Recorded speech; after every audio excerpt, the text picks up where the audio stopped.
आपके लिए लेकर आ गई हूँ नया वाला चैप्टर जो शुरू होने वाला है बायो का, यानी कि क्लास 9th का चैप्टर नंबर 15। और मेरे हिसाब से ये बायो का लास्ट चैप्टर है, उसके बाद आपकी बायो जो है वो पूरी संपन्न हो जाएगी। तो आज हम करने वाले हैं नया चैप्टर नंबर 15, जिसका नाम है खाद्य संसाधनों के सुधार। उसका आज हम करेंगे L1। ठीक है, ज्यादा वही जैसे इन्वायरमेंट के चैप्टर थे वैसा ही कुछ चैप्टर है, ज्यादा आपको कोई परेशानी इसके अंदर नहीं झेलनी पड़ेगी। ठीक है, चलिए तो शुरू करते हैं। चैप्टर फ्लो क्या क्या है, तो हम इसके अंदर देखेंगे खाद्यान्नों में सुधार की आवश्यकता क्यों है। भाई क्यों हमें हमारी फसलों को, हमारे खान पान में जो चीजें आ रही हैं उनको सुधारने की जरूरत है। फसल उत्पादन में उन्नति और प्रबंध कैसे कर सकते हैं, हम हमारी फसलों को ज्यादा से ज्यादा पैदावार कैसे कर सकते हैं, उनका मैनेजमेंट कैसे कर सकते हैं, उस बारे में देखेंगे इस चैप्टर के अंदर। और फिर हम पढ़ेंगे पशुपालन के बारे में, मुर्गी पालन, मछली पालन, मधुमक्खी पालन, इनके बारे में। चलिए तो सबसे पहले आज जो हम पढ़ने वाले हैं वो खाद्य संसाधनों में सुधार की आवश्यकताएं क्यों हैं।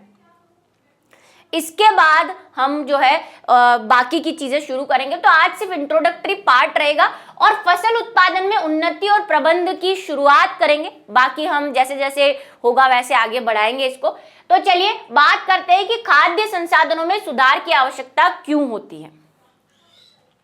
ठीक है, तो जैसे हमने बात की कि हमारा देश जो है वो कृषि प्रधान देश है और हमारी मैक्सिमम आवश्यकताएं जो है वो कृषि से जो है जुड़ी हुई रहती है। तो कृषि से जुड़ी हुई रहती है तो हमारी जो कृषि प्रधानता है वो इस बात पे डिपेंडेंट करती है कि भाई बारिश होगी नहीं होगी, क्या होगा कैसे होगा, इस बात पे हम बहुत डिपेंड करते हैं। ठीक है, तो कई बार हमारी फसलें खराब भी हो जाती है, कई बार पाला गिर जाता है, बाढ़ आ जाती है, तो हमारी ये अनसर्टेनिटी मतलब हमारी जो आर्थिक व्यवस्था है इससे बिगड़ जाती है। तो हम ऐसा क्या करें और हमें क्यों जरूरत पड़ी है। तो हमारी खाद्य आवश्यकता है, कई बार आपने सुना किसी अभी जैसे इसी साल बिहार वगैरह में, श्रीलंका में आपने सुना होगा कि बहुत जो है फसल प्रॉपरली नहीं होगी तो वहां पे भुखमरी जैसे हालात आ गए थे। तो ये क्यों है भाई, पैसा चाहे कितना भी हो लेकिन जो खाने की चीज है वो तो खाने के काम ही आएगी।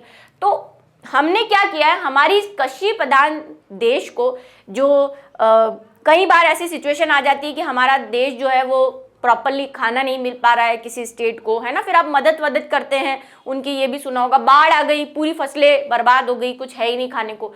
तो इन सब समस्याओं को निपटाने के लिए हमारे पास कुछ सुझाव है, कुछ चीजें हैं जिससे हम हमारी फसल की जो ये प्रोसेस है, ये प्रक्रिया है, इसको क्या कर सकते हैं, अच्छा बना सकते हैं, उसमें सुधार कर सकते हैं। तो पहली तो आवश्यकताएं क्यों है, तो कुछ आवश्यकताएं मैंने जो आपको बताई कि ये आवश्यकता है कृषि प्रधानता, है ना, खाने की क्वालिटी वैसी नहीं है, वो सारी चीजें। और इसके अलावा भी कुछ आपके चैप्टर्स के अंदर दे रखी है, उसके बारे में बात करेंगे। अगर आपको क्वेश्चन पूछ ले कि खाद्य संसाधनों में सुधार की आवश्यकता क्यों है, तो इसके बारे में हमारे पास यहाँ पे है कि सभी जीवधारियों को भोजन की आवश्यकता होती है और भोजन से हमें प्रोटीन, कार्बोहाइड्रेट, वसा, विटामिन और खनिज लवण प्राप्त होते हैं।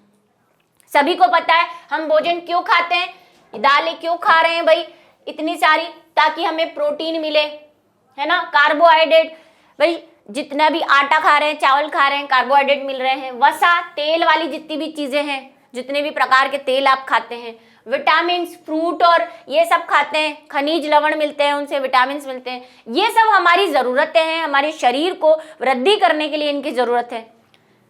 इन सभी तत्वों की आवश्यकता हमारे विकास, वृद्धि और स्वास्थ्य के लिए होती है।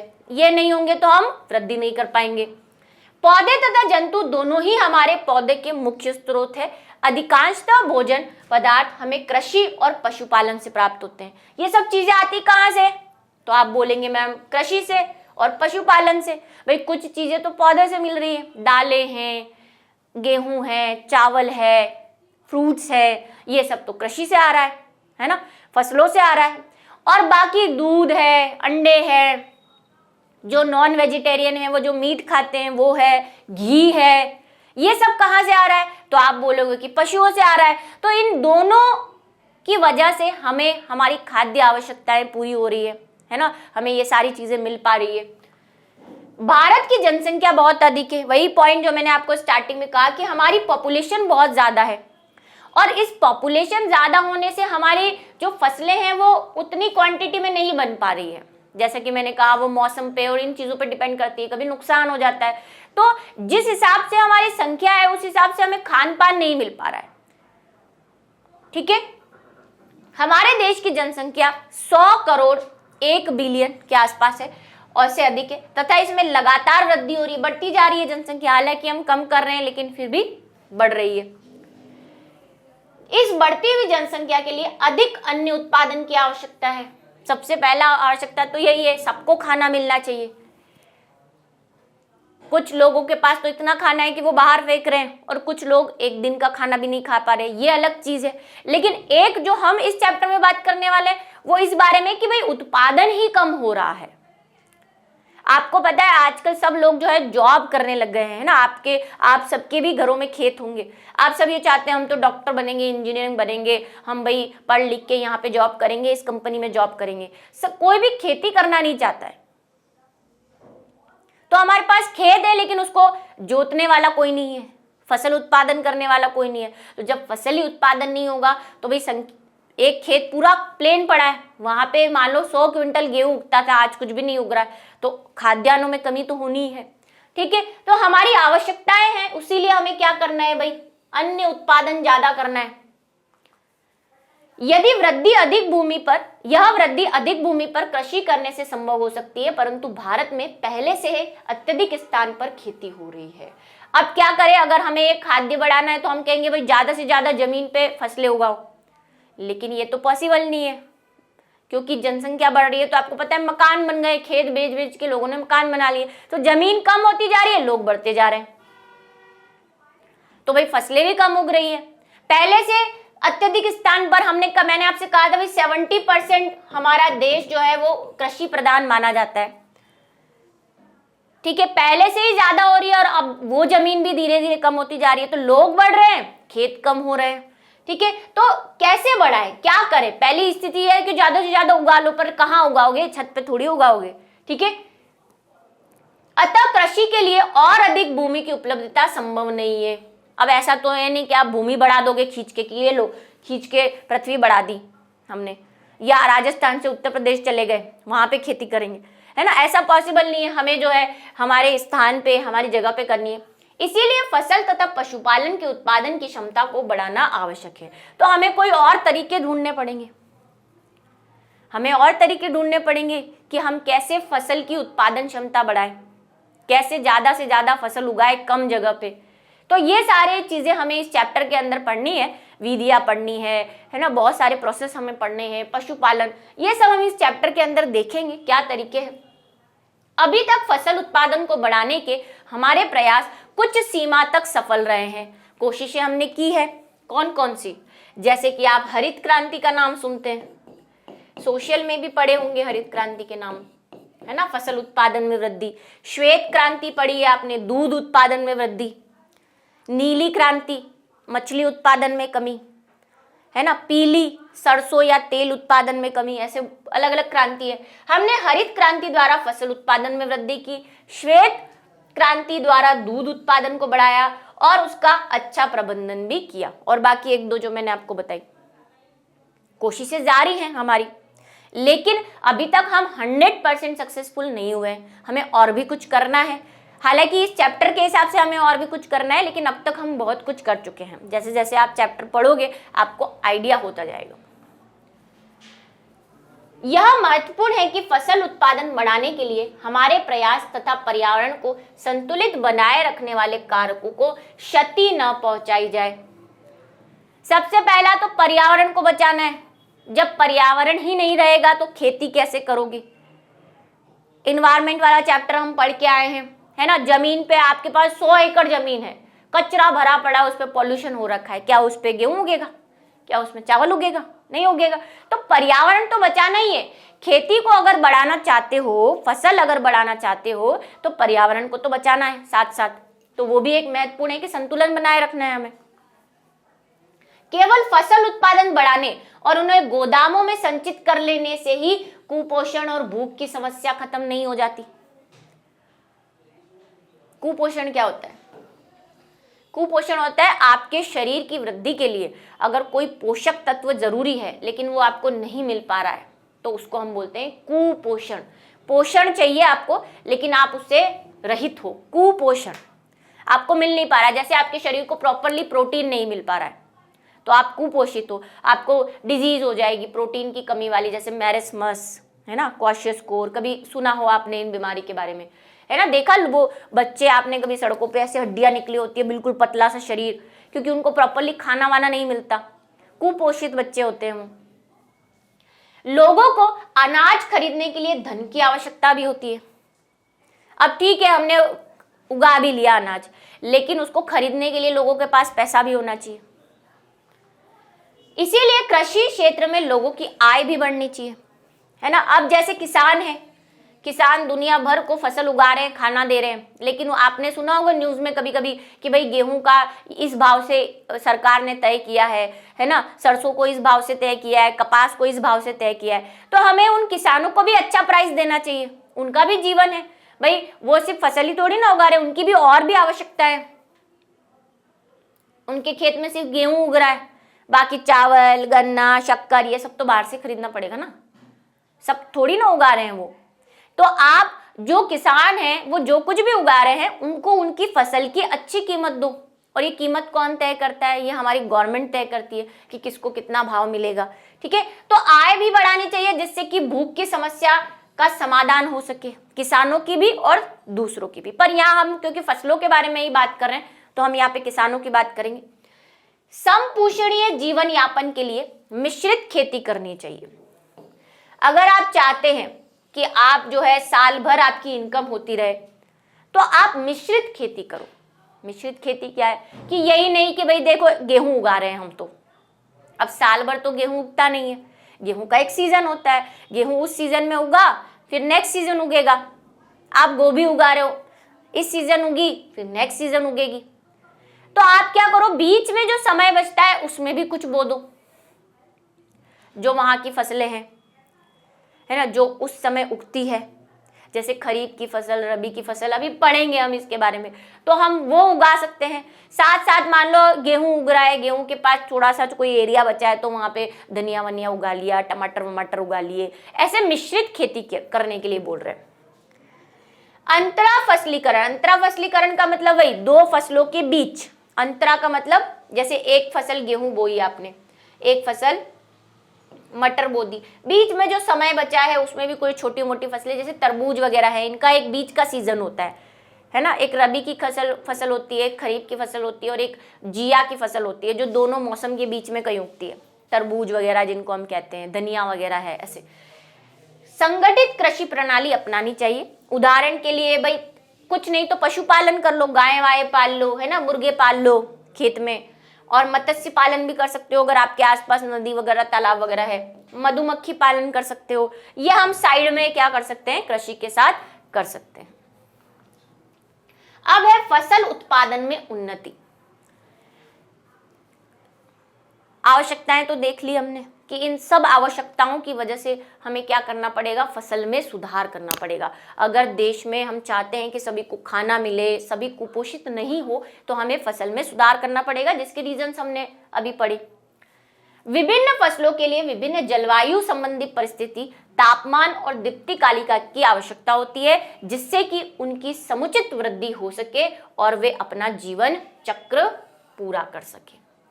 अब फसल उगना भी ऐसे नहीं है कि भाई हाथ पे बीज डाला फसल उग गई, ऐसा तो नहीं है। फसल की एक कुछ चीजें होती है, जैसे फसल जलवायु पे डिपेंड करती है। हर फसल का एक फिक्स सीजन होता है, सर्दी में उग रही है, गर्मी में, बारिश में, इस तरह से। दूसरा, उसको एक फिक्स टेम्परेचर भी चाहिए। सारी चीजें गर्मियों में नहीं उगती, मैंगो जैसे गर्मी में पकता है, मटर सर्दी में आती है ना। तो सब फसलों को बढ़ने के लिए क्या चाहिए भाई, उनको एक निश्चित तापमान चाहिए, प्रकाश चाहिए, है ना। दीप्तिकालिका का मतलब होता है प्रकाश, दीप्ति का मतलब लाइट, फोटो हम किसको बोलते हैं भाई, प्रकाश को।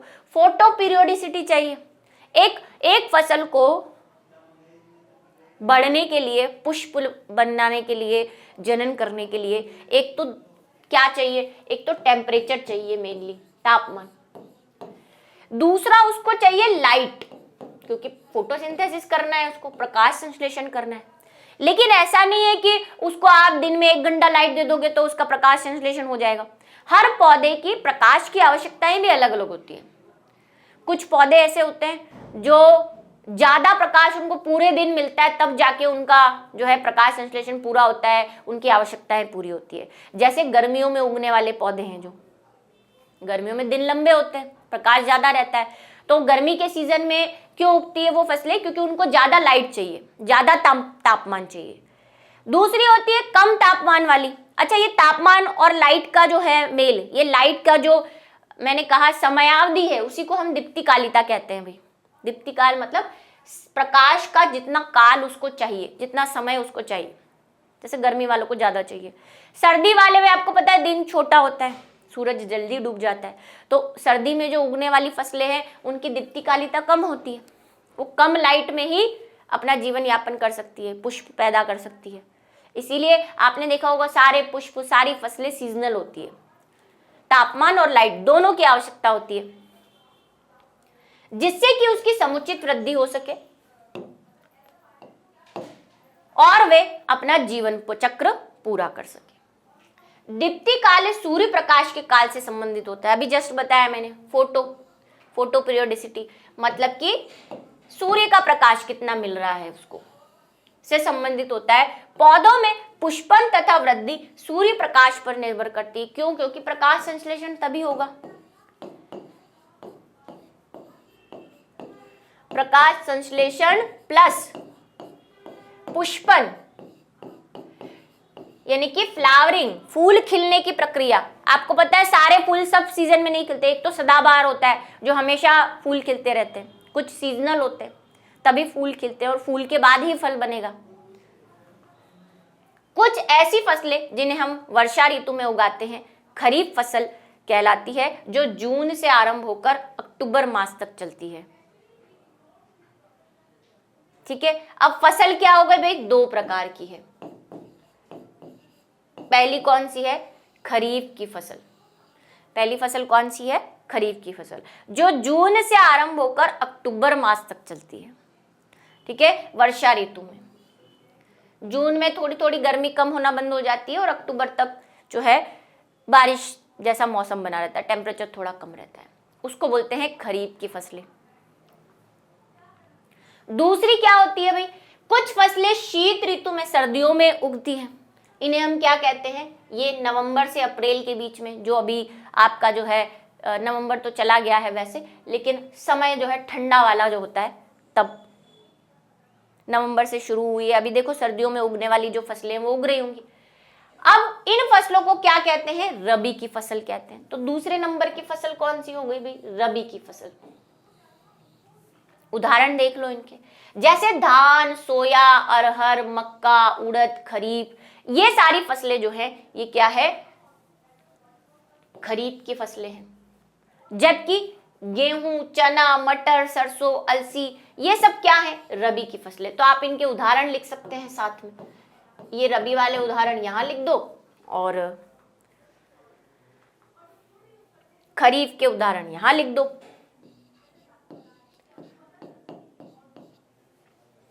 ठीक है, फसलें कितनी प्रकार की हो गई? दो प्रकार की। अच्छा, एक तीसरा प्रकार भी कुछ लोग बताते हैं जिसको जिया की फसल कहते हैं, जो बीच में उगती है ना तो उनको ज्यादा ठंड चाहिए ना उनको गर्मी चाहिए, ऐसी फसलें जिया की फसलें कहलाती है। उनमें कौन कौन आते हैं? जैसे आपका खरबूजा है ना, तरबूजा है। तरबूज और खरबूज अलग होता है ना, एक तो वाटरमेलन होता है, एक मस्क मेलन होता है, कद्दू है, ये सब बीच के सीजन में आते हैं, उगते हैं। भारत में 1952, अब कुछ आंकड़े दे रखे हैं आपकी बुक में, हालांकि इस पे कोई क्वेश्चन ऐसे नहीं आता, लेकिन बस समझने के हिसाब से दे रखा है। भारत में सन 1952 से 2010 तक कृषि भूमि में 25% की वृद्धि हुई। हमने बढ़ाया है भाई देश की आवश्यकताओं को देखते हुए, जबकि अन्य की पैदावार 4 गुनी वृद्धि हुई। इन फसलों में हमने नई नई विधियां अपनाकर, नई नई किस्में अपनाकर फसल की क्वांटिटी प्लस क्वालिटी को बढ़ाया है। ठीक है, बीज का चुनना, एक तो बीज अच्छे चुनो, जिनके भी खेत हैं वो सब इस चीज को समझते हैं, है ना, बोलते हैं अच्छे बीज लाओ तो अच्छी फसल होती है। उसके अंदर जैसे गेहूं, आप देखो बहुत प्रकार के गेहूं मिलते हैं, सबके भाव अलग अलग होते हैं, तो आप अच्छे बीज लाओगे तो अच्छी फसल होगी, अच्छी फसल होगी तो पैसे ज्यादा मिलेंगे। दूसरा, फसल की उचित देखभाल, आपको देखभाल भी करनी पड़ेगी, उसको समय पे सिंचाई करनी पड़ेगी, उसकी कटिंग वगैरह अगर होती है तो वो करनी पड़ेगी, खाद देनी पड़ेगी।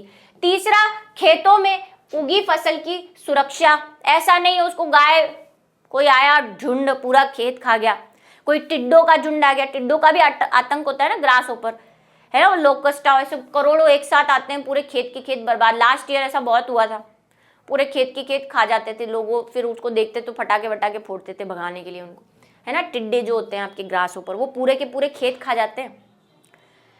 कटी हुई फसलों को हानि से बचाना, ठीक है। अब फसल काट दी, उसके बाद भाई उसको अच्छे से गोदाम वगैरह में रखना ताकि उस पर बारिश नहीं गिरे, सड़े नहीं, चूहे वगैरह नहीं हो जाए, ये सब भी ध्यान रखते हैं जो खेती करते हैं, वो सब इन चीजों को समझते हैं। इस प्रकार फसल उत्पादन में सुधार की प्रक्रिया में प्रयुक्त गतिविधियों को निम्न वर्गों में बांटा गया है। अब हम जो फसल में सुधार करना चाहते हैं उनको मेनली हमने 3 वीडियो के अंदर बांटा है। पहला, हम फसलों में सुधार यानी कि किस्मों में सुधार, जो हम नेक्स्ट लेक्चर में देखेंगे यानी कि L2 में। उसके बाद फसल उत्पादन प्रबंधन कि कैसे हम उसका मैनेजमेंट करें, उगा तो लिया फिर मैनेज भी करना है, उसको सही से रखना है, उसको मार्केट में पहुंचाना है। और तीसरा, फसल सुरक्षा प्रबंधन करेंगे। ये वैसे उत्पादन प्रबंधन तो क्या है, प्रॉपरली उसकी सिंचाई करना, उसको खाद देना, मतलब उत्पादन में क्या क्या मैनेजमेंट चाहिए, खाद देना, सिंचाई करना। और सुरक्षा प्रबंधन में क्या है, फसल उगने के बाद उनकी बाहरी चीजों से रक्षा करना, है ना। वही मैंने कहा, टिड्डे नहीं आ जाए, खा नहीं जाए, गाय अंदर नहीं चली जाए, खा नहीं जाए, गोडाउन में रखा है तो सड़ नहीं जाए, ये सुरक्षा प्रबंधन में आ जाएंगे। तो ये 3 चीजों के ऊपर हम बात करेंगे नेक्स्ट लेक्चर में। तो आज की जो क्लास है वो छोटी ही सही, लेकिन थोड़ी इंट्रोडक्टरी पार्ट था। मिलेंगे नेक्स्ट क्लास में नेक्स्ट वीडियो के साथ, तब तक के लिए